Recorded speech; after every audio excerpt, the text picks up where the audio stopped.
आप सबका खैर मकदम है कश्मीर लाइव के लाइव अपडेट्स में। आज जम्मू कश्मीर में एक बहुत बड़ा ब्रेक थ्रू अचीव किया गया जोजिला टनल में।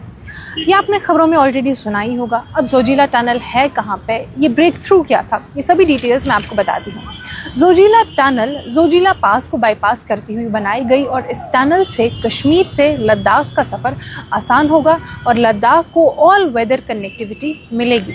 बेसिकली जब कश्मीर से लद्दाख जाते हैं तो जोजिला पास को पास करना होता था, उसके थ्रू जाते थे और ये तकरीबन 3 घंटे का सफ़र होता था। सर्दियों के मौसम में वहाँ काफ़ी ज़्यादा बर्फ़ होती थी क्योंकि टेम्परेचर -30, -35, -40 तक चला जाता था और इसमें जब बर्फ़ होती थी तो रास्ता बिल्कुल बंद हो जाता था। ये जोजिला पास वैसे ही काफ़ी लैंडस्लाइड प्रोन एरिया है, शूटिंग स्टोन प्रो एरिया है, तो काफ़ी एक्सीडेंट्स भी वहाँ पर होते थे। अब जब ये टनल बनाई गई जोजिला टनल, तो कश्मीर के गांदरबल डिस्ट्रिक्ट के बाल्टल एरिया से ये शुरू होती है और करगिल लद्दाख के द्रास डिस्ट्रिक्ट के मिनीमर्ग में ये फिर से ओपन होगी। तो ये 3 घंटे का सफ़र तकरीबन 20 मिनट में अब मुकम्मल होगा और कोई भी मौसम हो, चाहे सर्दी हो, बर्फ़ हो, ये टनल ऑपरेटिव होगी। और इवन दो ये अभी ऑपरेशनल नहीं है, इसको फरवरी 2028 में ऑपरेशनल होगी, पर अभी एक बहुत बड़ा ब्रेक थ्रू इसमें अचीव किया गया। ब्रेक थ्रू क्या था? बेसिकली इस टनल पे काम, इसका कॉन्ट्रैक्ट जो है 2020 में शुरू हुआ और 2021 में इसका काम शुरू हुआ। पिछले 5 साल से काम चल रहा है और आज इसमें जो टनल के अंदर एक फाइनल 2.5 मीटर का एक रॉक था, उसको एक्सकेवेट करना था जो करगिल साइड से था।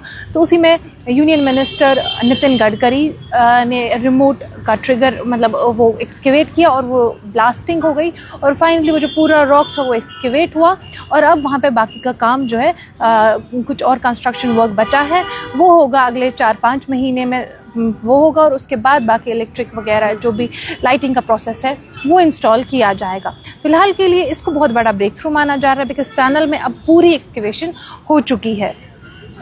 जैसा कि मैंने आपको कहा, जोजिला पास जो है, ये जोजिला टनल जोजिला पास को बाईपास करती हुई बनाई गई है, जहाँ जो कश्मीर को लद्दाख से कनेक्ट करती है। ये एक ऐसा एरिया है जहाँ पे काफ़ी ज़्यादा एक्सीडेंट्स होते थे, सर्दियों में इसको कनेक्टिविटी ख़त्म हो जाती थी, तो लद्दाख जो है डिस्कनेक्टेड रहता था विंटर टाइम में, जो तकरीबन नवंबर से ही शुरू हो जाता था और अप्रैल मई तक डिस्कनेक्टेड ही रहता था। तो अब लद्दाख मुल्क भर से पूरे 12 महीने कनेक्टेड रह सकता है और इसमें काफ़ी टूरिज़्म को उम्मीद की जा रही है कि टूरिज़्म को बूस्ट मिलेगा, इकोनॉमी, लद्दाख की इकोनॉमी को और ज़्यादा बूस्ट मिलेगा क्योंकि अब जो लोग हैं वो पूरे साल लद्दाख जा सकते हैं। इस टनल की मदद से जो ही ये तैयार हो जाएगी तो लोग पूरे साल लद्दाख की तरफ जा सकते हैं।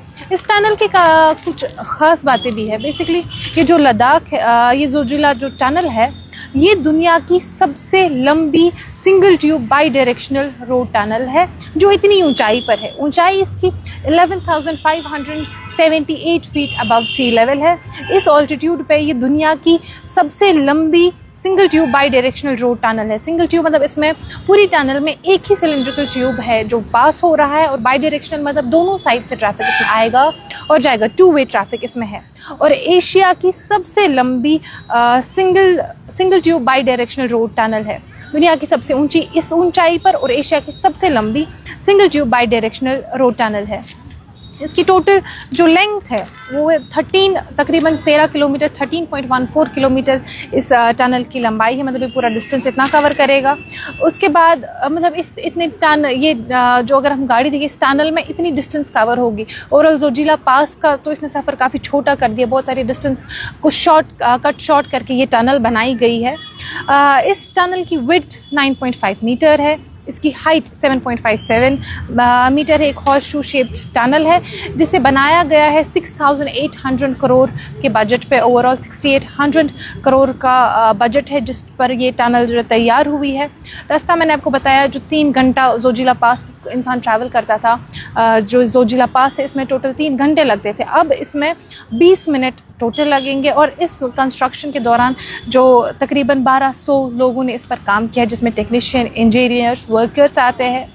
5 मेजर एवलांस पिछले 5 सालों में हुए। जैसा कि मैंने कहा 2021 में तकरीबन काम शुरू हुआ है, 2026 है, तो 5 मेजर एवलांस इसमें इन 5 सालों में आए हैं जिसमें काफ़ी डैमेज मशीनरी इक्विपमेंट को भी हुआ। इनफैक्ट 2023 में एक एवलांच आया तो 172 वर्कर्स वहाँ पर फंस गए थे जिन्हें इसके बाद रेस्क्यू भी किया गया। ओवरऑल 2 लोगों की इसमें जो है जान भी हलाक हो गई है इस पूरे कंस्ट्रक्शन के टाइम में।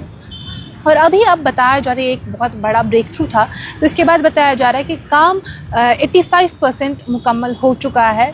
अब कुछ और में जो इसमें जो सिविल कंस्ट्रक्शन वर्क है उसके और 4-5 महीने, और उसके बाद बाकी का काम होगा, जैसे कैमराज इंस्टॉल करना, लाइटिंग इंस्टॉल करना, क्योंकि इस जो ये पूरी टनल है वहाँ पे CCTV कैमराज लगे होंगे। इसमें वॉकवे बनाया गया है दोनों तरफ से, टनल के दोनों तरफ से कुछ इमरजेंसी वगैरह के लिए वॉकवे भी बनाया गया है, दोनों तरफ से 1.5 मीटर का वॉकवे बनाया गया है। ऑटोमेटिक फायर डिटेक्टिंग सिस्टम है इसमें टनल में जो इंस्टॉल किया जाएगा। और अभी ऑफिशियल्स का कहना है कि अगर हम पूरे शेड्यूल देखें तो उस हिसाब से 6 महीने हम आगे हैं शेड्यूल से, जो जिस शेड्यूल पे जो होना था उससे 6 महीने हम आगे हैं। और उम्मीद की जा रही है कि फरवरी 2028 में इस टनल को लोगों के लिए ओपन कर दिया जाएगा, और फरवरी 2028 से लोग इसमें ओपनली ट्रैवल कर पाएंगे कश्मीर से लद्दाख। और ये जो आज इवेंट था जो जिसमें नितिन गडकरी ने इसको ये जो रिमोट ट्रिगर प्रेस किया और उसके बाद ब्लास्टिंग हुई, इसमें सीएम उमर अब्दुल्ला ने भी अटेंड किया, LG मनोज सिन्हा ने भी इवेंट अटेंड किया, और दोनों ने ही बताया कि ये जो इस स्टेप के काफ़ी उनको कॉन्ग्रेचुलेट किया है, बताया कि काफ़ी ज़रूरी है लद्दाख के लिए और टूरिज़्म वगैरह के लिए भी।